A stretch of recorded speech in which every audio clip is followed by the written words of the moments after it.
साहब, आज असेंबली में गजा के हवाले से आपने क्या बात की है?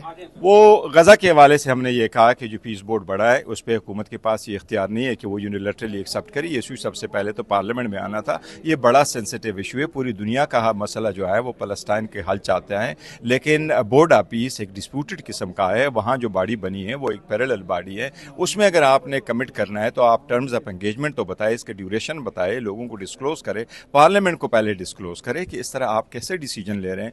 ट्रूप्स कमिट कर रहे हैं, आप उनके इंफ्रास्ट्रक्चर में शामिल होंगे, आप उनके डिप्लोमेसी में शामिल होंगे, आप उसके डिसआर्मामेंट में शामिल होंगे। इसमें फ़लस्तीन का क्या ओपिनियन है, चूँकि ये बड़ा सेंसिटिव मैटर है। इसलिए हमने कहा है हुकूमत को कि पहले आपने 20 पॉइंट्स प्लान जो डोनाल्ड ट्रंप साहब का आया, आपने फ़ौरन उसको ट्वीट किया। फिर बाद में आपको बैकअप करना पड़ा कि जी नहीं, वो तो टर्म्स वो नहीं थे जो हमारे साथ डिस्कस हुए थे। अभी किसी को पता था ही नहीं, न पार्लियामेंट में ये इशू आया है, नहीं आपने कैबिनेट के सामने इस मैटर को रखा और आपने all of a sudden issue करा दिया प्रेस रिलीज फॉरेन ऑफिस से कि हमने इसको एक्सेप्ट कर लिया, जबकि पैरेलल बॉडी में ट्रूप्स भेजना फिर डोमेन में नहीं आता एग्जीक्यूटिव, ये पार्लियामेंट में करना है जिस तरह यूएई का हुआ था। तो इसलिए हमने ये पॉइंट उठाया कि एटलीस्ट इस पर बहस हो पार्लियामेंट में, और कल जो जॉइंट सेशन है उसमें आप इशू को लाए, और हमने मुतालबा किया है कि फॉरेन मिनिस्टर या ऑथराइज्ड पर्सन वो आकर के पूरा एक्सप्लेन कर दे। अगर फ़लस्तीनी लोग इसको तस्लीम करते हैं गजा पीस प्लान को, तो उस पर हमें तो कोई तहफ़्फ़ुज़ात देखिए, या पालस्टाइन की सॉल्यूशंस पूरी दुनिया यही चाहती है कि एक पीसफुल और स्टेबल सॉल्यूशन हो, लॉन्ग टर्म सॉल्यूशन हो, और पूरी दुनिया ने कहा है कि जो मुस्लिम दुनिया को एक्सेप्टेबल सॉल्यूशन है